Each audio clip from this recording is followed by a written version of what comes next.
भगत कबीर जी कहते हैं, अव्वल अल्लाह नूर उपाया कुदरत के सब बंदे, एक नूर ते सब जग उपजिया कौन भले को मंदे।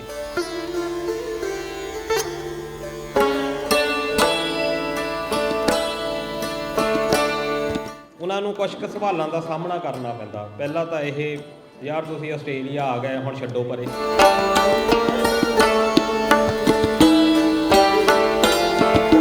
ਉਹਦੇ ਲਈ ਤੁਹਾਨੂੰ ਰਾਊਂਡ ਟੇਬਲ ਜਿਹੜੀ ਕਾਨਫਰੰਸ ਹੈ ਉਹ ਜ਼ਰੂਰ ਪੜ੍ਹਨੀ ਚਾਹੀਦੀ ਆ। 3 ਕਾਨਫਰੰਸਿਸ ਹੋਈਆਂ।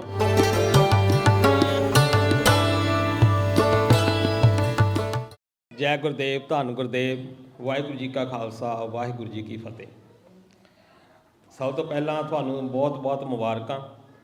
ਪ੍ਰਬੰਧਕ ਕਮੇਟੀ ਸ਼੍ਰੀਮਾਨ ਰਾਮ ਜੀ, ਸਰਦਾਰ ਹਰਜਿੰਦਰ ਸਿੰਘ ਜੀ, ਸਰਦਾਰ ਪ੍ਰਦੀਪ ਜੀ ਅਤੇ ਤੁਸੀਂ ਸਾਰੇ, ਕਿਉਂਕਿ ਆਪਾਂ ਪਹਿਲੀ ਵਾਰ ਮਿਲ ਰਹੇ ਹਾਂ ਅਤੇ ਮੈਂ ਤੁਹਾਨੂੰ ਜਾਣਦਾ ਵੀ ਹੈ ਨਹੀਂ, पर इस प्रोग्राम की एक उपलब्धि मैं मन के जाऊँगा कि बहुत सारे जोड़े सज्जन आ वो साडे संपर्क में आउणगे ते आपां दोस्त भाईचारा वधाउणा, जो कि इन्हां प्रोग्रामां दा मोटिव हुंदा।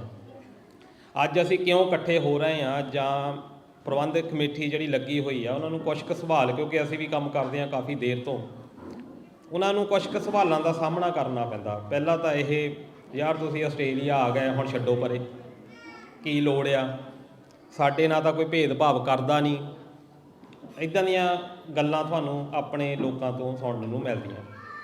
ਡਿਸਕ੍ਰਿਮੀਨੇਸ਼ਨ ਬਹੁਤ ਤਰ੍ਹਾਂ ਦਾ ਹੁੰਦਾ। ਡਿਸਕ੍ਰਿਮੀਨੇਸ਼ਨ ਇਕੱਲਾ ਜਾਤ ਦੇ ਨਾਲ ਹੀ ਨਹੀਂ। ਜੋ ਆਸਟ੍ਰੇਲੀਆ ਦਾ ਡਿਸਕ੍ਰਿਮੀਨੇਸ਼ਨ ਆ ਉਹ ਹੈਗਾ ਆ ਰੰਗ ਦਾ। ਉਹ ਕਿ ਰੰਗ ਦੇ ਨਾਲ ਤੁਸੀਂ ਕਹਿ ਦਿੰਦੇ ਆ ਕਿਸੇ ਨੂੰ, ਜਾਂ ਉਹਦੇ ਸਰੀਰ ਦੀ ਸੰਰਚਨਾ ਕਿੱਦਾਂ ਦੀ ਆ, ਕੋਈ ਛੋਟਾ ਆ ਕੋਈ ਵੱਡਾ ਆ, ਉਹਦੇ ਅਨੁਸਾਰ ਜਿਹੜਾ ਆ ਡਿਸਕ੍ਰਿਮੀਨੇਸ਼ਨ ਹੁੰਦਾ। ਪਰ ਭਾਰਤੀ ਲੋਕ ਜਿਹੜੇ ਸਤਾਏ ਗਏ ਆ ਉਹ ਵੱਡੇ ਛੋਟੇ ਇਹ ਕੋਈ ਜਾਂ ਰੰਗ ਕਲਰ ਇਹਦਾ ਨਾਲ ਕੋਈ ਹਿਸਾਬ ਕਿਤਾਬ ਹੀ ਨਹੀਂ। ਉਹਦੇ ਵਿੱਚ ਇਹ ਆ ਕਿ ਜਿੱਥੇ ਤੁਸੀਂ ਜੰਮ ਪਏ ਆ ਤੁਹਾਡਾ ਡਿਸਕ੍ਰਿਮੀਨੇਸ਼ਨ ਉੱਥੇ ਸਟਾਰਟ ਹੋ ਜਾਂਦਾ। ਇਸ ਕਰਕੇ ਬਹੁਤ ਸਤਾਏ ਹੋਏ ਲੋਕ ਆ ਅਤੇ ਉਹਨਾਂ ਦੇ ਬਾਰੇ ਆਪਾਂ ਚਰਚਾ ਜਿਹੜੀ ਕਰਨੀ ਆ। ਇਸ ਕਰਕੇ ਇਹਨਾਂ ਵਿੱਚ ਆਉਣ ਦਾ ਮੋਟਿਵ ਇਹ ਹੁੰਦਾ ਕਿ ਅਸੀਂ ਕੁਛ ਗੱਲਾਂ ਉਹ ਸਿੱਖ ਕੇ ਜਾਈਏ ਜਿਨ੍ਹਾਂ ਦੇ ਨਾਲ ਕਿ ਇੱਕ ਜਿਹੜੀ ਕਲਪਨਾ ਕੀਤੀ ਗਈ ਸੀ, ਜਿੱਦਾਂ ਰਵਿਦਾਸ ਮਹਾਰਾਜ ਕਹਿੰਦੇ ਆ ਵੀ ਐਸਾ ਚਾਹੂੰ ਰਾਜ ਮੈਂ ਜਹਾਂ ਮਿਲੇ ਸਭਨ ਕੋ ਅੰਨ। ਉਹਨੇ ਇਹ ਨਹੀਂ ਕਿਹਾ ਸੀ ਵੀ ਕਿਸੇ ਸ਼ੂਦਰ ਨੂੰ ਮਿਲੇ ਜਾਂ ਕਿਸੇ ਖੱਤਰੀ ਨੂੰ ਮਿਲੇ ਜਾਂ ਬ੍ਰਾਹਮਣ ਨੂੰ ਮਿਲੇ। ਉਹਨਾਂ ਨੇ ਇਹ ਕਿਹਾ ਕਿ ਸਭਨ ਨੂੰ ਅੰਨ ਮਿਲੇ। ਇਹਦਾ ਮਤਲਬ ਕੀ ਸੀ ਕਿ ਬਰਾਬਰਤਾ ਦੀ ਗੱਲ। ਬਹੁਤ ਸਾਰੇ ਸਾਡੇ ਜਿਹੜੇ ਬੁਲਾਰੇ ਆ ਉਹ ਗਲਤੀ ਕਰ ਜਾਂਦੇ ਆ ਜਦੋਂ ਉਹ ਕਹਿ ਦਿੰਦੇ ਆ ਕਿ ਸਮਾਜ ਇੱਦਾਂ ਆ, ਇੱਥੇ ਬੈਠਾ ਆ ਬ੍ਰਾਹਮਣ, ਫਿਰ ਉਸ ਤੋਂ ਬਾਅਦ ਖੱਤਰੀ ਆ, ਫਿਰ ਵੈਸ਼ ਆ, ਫਿਰ ਸ਼ੂਦਰ ਆ।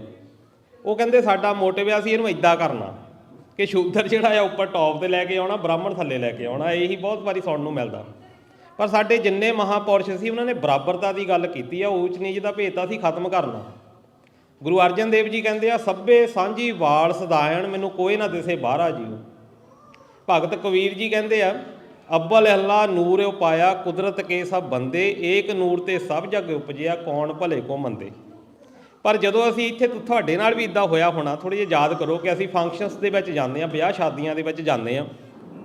ਹੁਣ ਜਦੋਂ ਤੁਸੀਂ ਬੈਠੇ ਆ ਤੁਹਾਨੂੰ ਟੇਬਲ ਮਿਲ ਜਾਂਦਾ, ਹੋ ਸਕਦਾ ਉਹ ਤੁਹਾਡਾ ਫਰੈਂਡ ਹੋਵੇ ਜਾਂ ਤੁਹਾਨੂੰ ਜਾਣਦਾ ਨਾ ਹੋਵੇ, ਜਾਂ ਆਪਾਂ ਜਿੱਦਾਂ ਅੱਜ ਬੈਠੇ ਆ ਇੱਦਾਂ ਕਿਤੇ ਬੈਠਣ ਦਾ ਮੌਕਾ ਮਿਲੇ। ਬਹੁਤ ਵਾਰੀ ਇੱਦਾਂ ਹੁੰਦਾ ਕਿ ਜਾਤੀ ਸੂਚਕ ਸ਼ਬਦ ਵਰਤ ਲਏ ਜਾਂਦੇ ਆਸਟ੍ਰੇਲੀਆ ਦੇ ਵਿੱਚ, ਜਾਂ ਤਾਂ ਤੁਸੀਂ ਇੱਦਾਂ ਹੁਣ ਉਹਦੇ ਨਾਲ ਕੀ ਹੁੰਦਾ ਕਿ ਤੁਸੀਂ ਅਪਸੈਟ ਹੋ ਜਾਂਦੇ ਆ। ਤੁਸੀਂ ਸੋਚ ਕੇ ਦੇਖੋ, ਮੈਨੂੰ ਲੱਗਦਾ ਕੋਈ ਵੀ ਇੱਦਾਂ ਦਾ ਹੋਣਾ ਨਹੀਂ ਜਿਹਦਾ ਇਹ ਐਕਸਪੀਰੀਅੰਸ ਨਾ ਹੋਇਆ ਹੋਵੇ।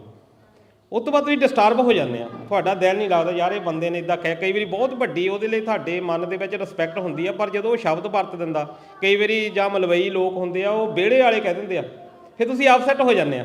ਦੈਟ ਮੀਨਸ ਕਿ ਤੁਹਾਡਾ ਡਿਸਕ੍ਰਿਮੀਨੇਸ਼ਨ ਹੋ ਗਿਆ, ਉੱਥੇ ਤੁਹਾਡੇ ਨਾਲ ਭੇਦਭਾਵ ਹੋ ਗਿਆ। ਫਿਰ ਉਸ ਤੋਂ ਬਾਅਦ ਜੇ ਤਾਂ ਤੁਸੀਂ ਵਿਰੋਧ ਕਰ ਦਿੰਦੇ ਆ ਉਸੇ ਵੇਲੇ, ਫਿਰ ਉਹ ਕੀ ਕਹਿੰਦਾ ਅਗਲੀ ਵਾਰ ਨੂੰ, ਉਹ ਯਾਰ ਤੂੰ ਤਾਂ ਲੱਗਦਾ ਹੀ ਨਹੀਂ, ਤੂੰ ਉਹਨਾਂ ਦਾ ਬੰਦਾ ਆ। ਅਤੇ ਅਸੀਂ ਇਹਦੇ ਵਿੱਚ ਫਖਰ ਮਹਿਸੂਸ ਕਰਨ ਲੱਗ ਜਾਂਦੇ ਹਾਂ। ਅੱਛਾ ਅੱਛਾ ਯਾਰ ਮੇਰਾ ਉੱਦਾਂ ਉਹ ਅਸੀਂ ਤਾਂ ਬਹੁਤ ਉੱਧਰ ਪਿੱਛੇ ਸਾਡਾ ਕੰਮ ਬਹੁਤ ਚੱਲਦਾ ਹੁੰਦਾ ਸੀ, ਅਸੀਂ ਤਾਂ ਇੱਦਾਂ ਆ, ਅਸੀਂ ਤਾਂ ਉਹਦੇ ਨਾਲ ਕੀ ਹੈ ਕਿ ਅਸੀਂ ਆਪਣੇ ਆਪ ਨੂੰ ਸਮਝਾ ਲੈਂਦੇ ਹਾਂ, ਪਰ ਅਸੀਂ ਉਸ ਦਾਇਰੇ ਦੇ ਵਿੱਚ ਫਿੱਟ ਕਰ ਲੈਂਦੇ ਹਾਂ ਆਪਣੇ ਆਪ ਨੂੰ। ਜਦ ਕਿ ਜਿੱਦਾਂ ਮੇਰੇ ਵਰਗਾ ਹੈ ਉਹ ਫਿਰ ਸਵਾਲ ਕਰਦਾ ਵੀ ਤੇਰਾ ਕਹਿਣ ਤੋਂ ਮਤਲਬ ਕੀ ਆ, ਇਹ ਉਹ ਤੋਂ ਅੱਗੇ ਦੱਸ, ਉਹ ਤੋਂ ਅੱਗੇ ਮੈਨੂੰ ਐਕਸਪਲੇਨ ਕਰਕੇ ਦੱਸ। ਫਿਰ ਉਹ ਐਂਡ ਆਫ ਜਦੋਂ ਕੋਈ ਮਿਲਦਾ, ਉਹ ਅਸੀਂ ਤਾਂ ਯਾਰ ਬਾਬੇ ਨਾਨਕ ਦੇ ਸਿੱਖ ਹਾਂ, ਅਸੀਂ ਤਾਂ ਇਹਨਾਂ ਗੱਲਾਂ ਨੂੰ ਮੰਨਦੇ ਹੀ ਨਹੀਂ। 1935 ਦੇ ਵਿੱਚ ਜਦੋਂ ਦੂਜਾ ਜਿਹੜਾ ਐਕਟ ਆ ਲਾਗੂ ਹੋਇਆ, ਉਹ ਤੋਂ ਉਹਦੀਆਂ ਪ੍ਰਪੋਜ਼ਲ ਤੋਂ ਬਾਅਦ ਸਾਈਮਨ ਕਮਿਸ਼ਨ ਦੀ ਪ੍ਰਪੋਜ਼ਲ, ਉਹਦੇ ਲਈ ਤੁਹਾਨੂੰ ਰਾਊਂਡ ਟੇਬਲ ਜਿਹੜੀ ਕਾਨਫਰੰਸ ਆ ਉਹ ਜ਼ਰੂਰ ਪੜ੍ਹਨੀ ਚਾਹੀਦੀ ਆ। 3 ਕਾਨਫਰੰਸਿਸ ਹੋਈਆਂ। ਰਾਊਂਡ ਟੇਬਲ ਦਾ ਮਤਲਬ ਕੀ ਹੁੰਦਾ? ਅਸੀਂ ਹੁਣ ਬੈਠੇ ਹਾਂ, ਜਿਹੜੇ ਬੰਦੇ ਇੱਧਰ ਬੈਠੇ ਆ ਦੈਟ ਮੀਨਸ ਕਿ ਉਹ ਮੋਹਰੇ ਕਹਿ ਲਓ ਕਿ ਉਹ ਵੱਡੇ ਆ ਜਾਂ ਸੁਪੀਰੀਅਰ ਆ, ਜਿਹੜੇ ਮੋਹਲੀਆਂ ਲਾਈਨਾਂ ਦੇ ਵਿੱਚ ਆ ਉਹ ਬੜੇ ਇੰਪੋਰਟੈਂਟ ਆ। ਬਾਕੀ ਜਿਹੜੇ ਆ ਪਿੱਛੇ ਬਹਿੰਦੇ ਆ, ਇਹ ਇੱਕ ਸੰਰਚਨਾ ਆ, ਇੱਕ ਸਾਈਕੋਲੋਜੀ ਆ। ਜਿੱਦਾਂ ਤੁਸੀਂ ਟੀ-ਸ਼ਰਟਾਂ ਪਾਈਆਂ, ਇਹ ਇੱਕ ਸਾਈਕੋਲੋਜੀ ਆ, ਦਿਮਾਗੀ ਪੜ੍ਹਾਈ ਆ। ਹੁਣ ਗੋਲ ਜਿਹੜਾ ਹੁੰਦਾ, ਜਦੋਂ ਅਸੀਂ ਗੋਲ ਰੂਪ 'ਚ ਬਹਿੰਦੇ ਆ, ਉਹਦੇ ਵਿੱਚ ਕੋਈ ਮੁਖੀ ਨਹੀਂ ਹੁੰਦਾ। ਹਰ ਇੱਕ ਬੰਦਾ ਬਰਾਬਰ ਦੀ ਧਿਰ ਹੁੰਦਾ, ਉਹਦੇ ਵਿੱਚ ਕੋਈ ਛੋਟਾ ਕੋਈ ਵੱਡਾ ਨਹੀਂ ਹੁੰਦਾ, ਕੋਈ ਮਗਰ ਨਹੀਂ ਬੈਠਾ, ਕੋਈ ਮੋਹਰੇ ਨਹੀਂ ਬੈਠਾ। ਇਸ ਕਰਕੇ ਉਹ ਇੱਕ ਸਿੰਬਲ ਆ ਕਿ ਹਰ ਇੱਕ ਬੰਦੇ ਨੂੰ ਆਪਣਾ ਅਧਿਕਾਰ ਆ ਇੱਥੇ ਬੋਲਣ ਦਾ। 3 ਵਾਰੀ ਰਾਊਂਡ ਕਾਨਫਰੰਸਿਸ ਹੋਈਆਂ, ਉਹਦੇ ਵਿੱਚ ਪਹਿਲੀ ਵਾਰ ਸਾਰਾ ਜਿਹੜਾ ਬਾਬਾ ਸਾਹਿਬ ਗਏ ਆ, ਅਤੇ ਉਦੋਂ ਇੰਗਲੈਂਡ ਜਾਣਾ ਵੀ ਬੜਾ ਔਖਾ ਸੀ।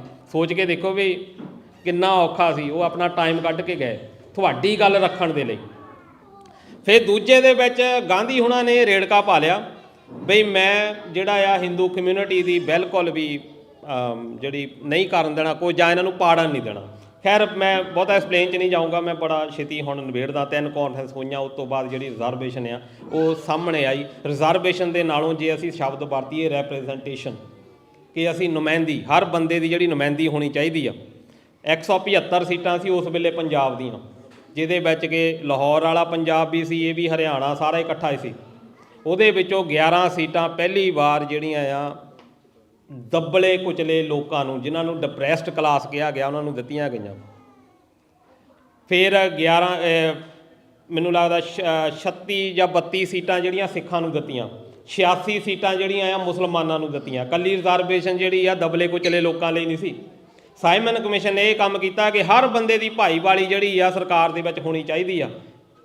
ਹੁਣ ਉਸ ਤੋਂ ਬਾਅਦ ਇਹਨਾਂ ਦਾ ਜਿਹੜਾ ਮਨ ਵਰਤ ਰੱਖ ਲਿਆ ਗਾਂਧੀ ਨੇ ਵੀ ਇਹ ਮੈਨੂੰ ਬਿਲਕੁਲ ਸਵੀਕਾਰ ਨਹੀਂ। ਉੱਧਰੋਂ ਮੁਸਲਿਮ ਲੀਗ ਵਾਲੇ ਨਾਰਾਜ਼ ਹੋ ਗਏ ਕਿ ਸਾਡੀ ਜਿਹੜੀ ਵਸੋਂ ਆ ਜ਼ਿਆਦਾ, ਜਿਹੜੇ ਅਸੀਂ ਬਹੁਤ ਜ਼ਿਆਦਾ ਮਾਤਰਾ ਦੇ ਵਿੱਚ ਆ, ਸਿੱਖ ਜਿਹੜੇ 11% ਆ ਉਹਨਾਂ ਨੂੰ ਜ਼ਿਆਦਾ ਸੀਟਾਂ ਮਿਲ ਗਈਆਂ। ਫਿਰ ਉਹ ਜਿਹੜਾ ਇੰਨਾ ਦਵੰਦ ਚੱਲਿਆ, ਅਤੇ ਪਹਿਲੀ ਵਾਰ ਜਿਹੜਾ ਆ ਇੱਕ ਜਿਹੜਾ ਪੂਨਾ ਪੈਕਟ ਜਿਹਨੂੰ ਤੁਸੀਂ ਕਹਿੰਦੇ ਆ, ਪੂਨਾ ਪੈਕਟ ਦੇ ਵਿੱਚ ਗਾਂਧੀ ਅਤੇ ਬਾਬਾ ਸਾਹਿਬ ਦਾ ਜਿਹੜਾ ਸਮਝੌਤਾ ਹੋਇਆ, ਉਹਦੇ ਨਾਲ ਜਿਹੜੀ ਜਦੋਂ ਸਾਡੀਆਂ ਜਿਹੜੀਆਂ ਸਾਡੇ ਲੋਕ ਜਿਹੜੇ ਜਿੱਤਣੇ ਸ਼ੁਰੂ ਹੋਏ ਆ, ਉਹਦੇ ਵਿੱਚ ਇੱਕ ਮੈਂ ਨਾਂ ਲੈਣਾ ਚਾਹੂੰਗਾ, ਬਾਬਾ ਮੰਗੂ ਰਾਮ ਮੁੱਗੋਵਾਲੀਆ। ਉਹ ਤੁਹਾਡੇ ਮਾਲਪੁਰ ਦੇ ਕੋਲ ਸਾਡੇ ਇੱਥੇ ਬੈਠੇ ਹੋਣੇ ਆ, ਮਾਲਪੁਰ ਦੇ ਕੋਲ ਆ ਪਿੰਡ ਮੁੱਗੋਵਾਲ, ਪਰ ਉਹਦਾ ਨਾਂ ਹੀ ਨਹੀਂ ਕੋਈ ਲੈਂਦਾ। ਉਹ ਬੰਦਾ ਪਹਿਲਾ ਸੀ ਜਿਹਨੇ ਆ ਧਰਮ ਮੂਵਮੈਂਟ ਚਲਾਈ, ਆ ਧਰਮੀ ਸ਼ਬਦ ਦਿੱਤਾ।